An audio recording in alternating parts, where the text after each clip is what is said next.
ఇక రేవంత్ సర్కార్ వేధింపులపై కొండారెడ్డిపల్లిలో అదేవిధంగా వెల్దండ పిఎస్ ప్రాంగణంలో కూడా వేధింపులకు గురైన జర్నలిస్ట్ సరిత స్పందించారు. ఆమె ఏమన్నారు ఒకసారి చూద్దాం. రేవంత్ రెడ్డి గారు, నేను కొండారెడ్డిపల్లిలో రుణమాఫీ ఎంతమందికి జరిగింది ఎంతమందికి జరగలేదు అని చూపించేందుకు, అక్కడ ఏం జరుగుతుంది అనేది చూపించేందుకు మాత్రమే పోయినాం. మేము నిజంగా రుణమాఫీ జరిగితే జరిగినోళ్ళు జరిగిందని చెప్తారు, జరగనోళ్ళు జరగలేదని చెప్తారు.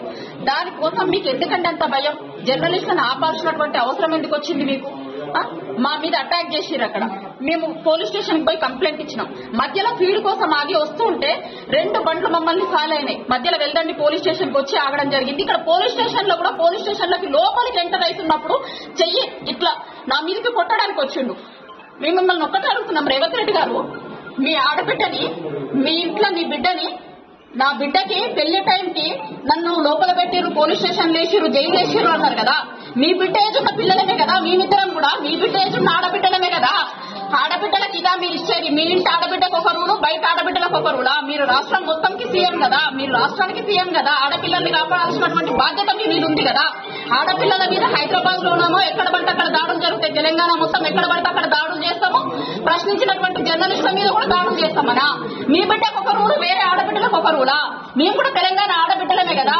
నీ బిడ్డ పెళ్లిన్న రోజు మా బిడ్డ పెళ్లిని ఉంచుకొని మేము స్టేషన్ లో ఉంచి, పోలీస్ స్టేషన్ లో ఉంచి మమ్మల్ని అన్నారు కదా. మరి మేము ఆడబిడ్డలం కాదా? మేము పోలీస్ స్టేషన్ లో కూర్చోవాలా? ఇవాళ రక్షణ కోసం రోడ్ల మీద బయటికి మేము హైదరాబాద్ కు వస్తూ ఉంటే మమ్మల్ని అడ్డగించి మా మీద దాడులు చేస్తే పోలీస్ స్టేషన్ లో రక్షణ కోసం తలదాచుకోవాల్సినటువంటి పరిస్థితి. రేవంత్ రెడ్డి గారు, నేను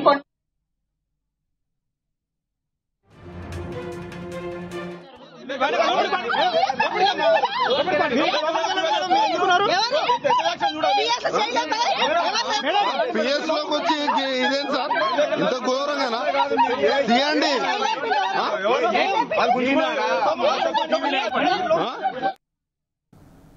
ఈ ఘటనకు సంబంధించి మరింత సమాచారాన్ని మా ప్రతినిధి శేఖర్ అందిస్తారు. శేఖర్, ప్రస్తుతం అక్కడ పరిస్థితి ఏంటి?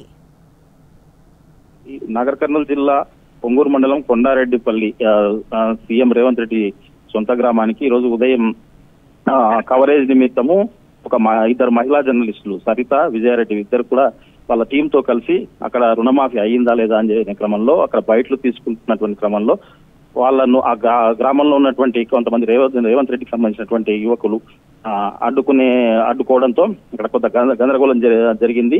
అయితే అడ్డుకునే క్రమంలో వీళ్ళ ఎవరైతే మహిళా జర్నలిస్టులు ఉన్నారో వాళ్ళకి సంబంధించిన సెల్ ఫోన్లు తర్వాత లాక్కోవడం జరిగింది, కెమెరాలను కూడా లాక్కోవడం జరిగింది. వాళ్ళ పైన విచక్షణ రహితంగా కూడా దాడికి పాల్పడ్డట్టుగా జర్నలిస్టులు చెప్తున్న పరిస్థితి కనిపిస్తా ఉంది. అయితే వాళ్ళు అక్కడి నుంచి నేరుగా వచ్చేసి ఒంగూరు పోలీస్ స్టేషన్ లో ఫిర్యాదు చేసినటువంటి పరిస్థితి. వాళ్ళ పైన విధి నిర్వహణలో ఉన్నటువంటి మా పైన దాడులకు పాల్పడిన వారిని కఠినంగా శిక్షించాలని చెప్పేసి వాళ్ళు ఫిర్యాదు చేసి తిరుగు క్రమంలో హైదరాబాద్ వస్తున్నటువంటి క్రమంలో వెల్దండ పిఎస్ సమీపంలో వీళ్ళ వెహికల్స్ ఏవైతే వెళ్తా ఉన్నాయో హైదరాబాద్ కి, ఈ మహిళా జర్నలిస్టులతో పాటు వాళ్ళ టీం అంతా కూడా వెళ్తున్నటువంటి క్రమంలో అక్కడ కొంతమంది కాంగ్రెస్ కి సంబంధించినటువంటి వాళ్ళు కొంతమంది అక్కడికి వచ్చేసి వాళ్ళను రౌండప్ చేసినటువంటి పరిస్థితి.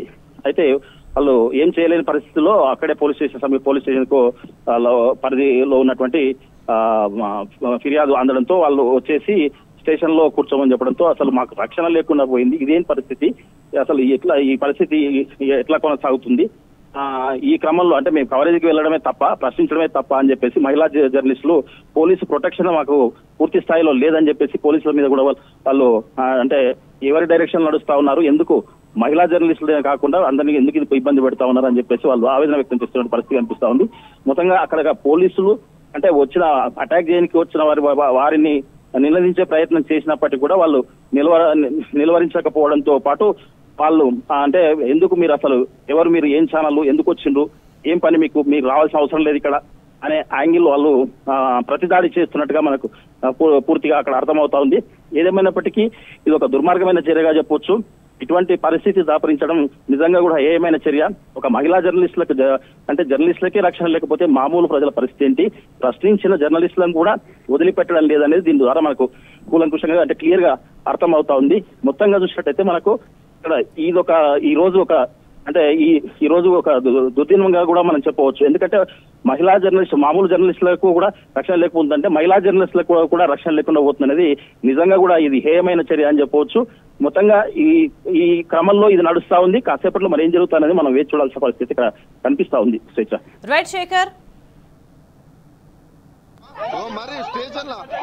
మరి స్టేషన్ లేదు సార్, ఇంత భయంకరంగా